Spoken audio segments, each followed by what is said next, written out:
सिकाउन गइरहेको छु ट्यालीमा ब्याकअप कसरी गर्ने। जस्तै कि तिम्रो ट्याली कसैले डिलिट गरिदियो अथवा केही फल्टले केही एररले त्यो कम्पनी फ्रीको छैन र त्यो कम्पनी पहिला ब्याकअप गरेको छौ भने त्यो ब्याकअप गरेको कम्पनीलाई फेरि रिस्टोर कसरी गर्ने है।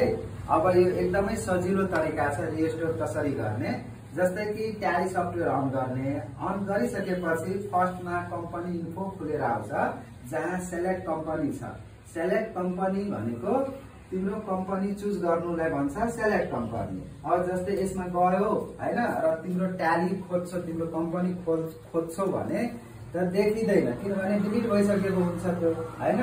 र डिलिट भइसकेको छ र डिलिट गर्नुभन्दा पहिला तिमीले यदि आफ्नो कम्पनी ब्याकअप गरेर राखेको छौ भने कुनै अन्य ठाउँमा पेन ड्राइभमा अथवा कम्प्युटरकै अन्य ड्राइभमा भने त्यतिखेर हामी चाहिँ के गर्न सक्छौ ब्याकअप गर्न सक्छौ।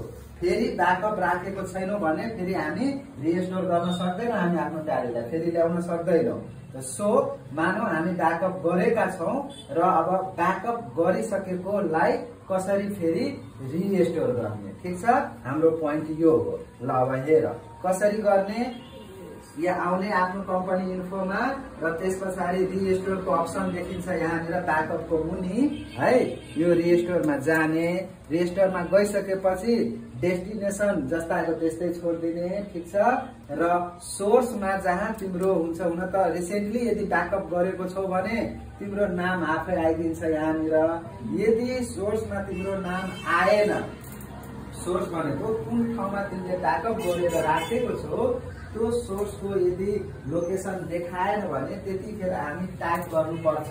जस्तै कि हामीले बीमा ट्याग राखेको छौ, ब्याकअप राखेको छौ भने यसरी बी ट्याग गर्छौ, सेमिकोलन हाल्छौ, स्ल्यास हाल्छौ र के नामले ब्याकअप राखेको छौ फोल्डरको नाम, त्यो फोल्डरको नाम यहाँ राख्नुपर्छ। जस्तै कि तिम्रो सोनाली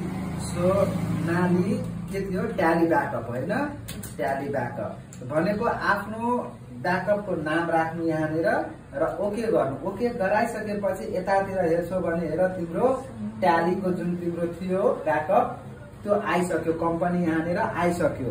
सिम्पली यो कम्पनीलाई ओके गर्नु र इन्ड अफ लिस्ट गरिदिनु। आफ्नो कम्पनी चुज गरेर यहाँबाट इन्ड अफ लिस्ट गर्नु र यहाँबाट यसलाई एक्सेप्ट गराइदिनु।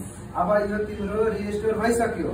अब रिस्टोर भइसकेपछि कसरी ल्याउने त यहाँनिर डेट अफ ट्यालीमा यहाँ नेम अफ कम्पनी देखाएको छ नि हो, यो नेम अफ कम्पनीमा चाहिँ कसरी ल्याउने त यसको लागि के गर्नु पर्यो सिम्पली तिमीलाई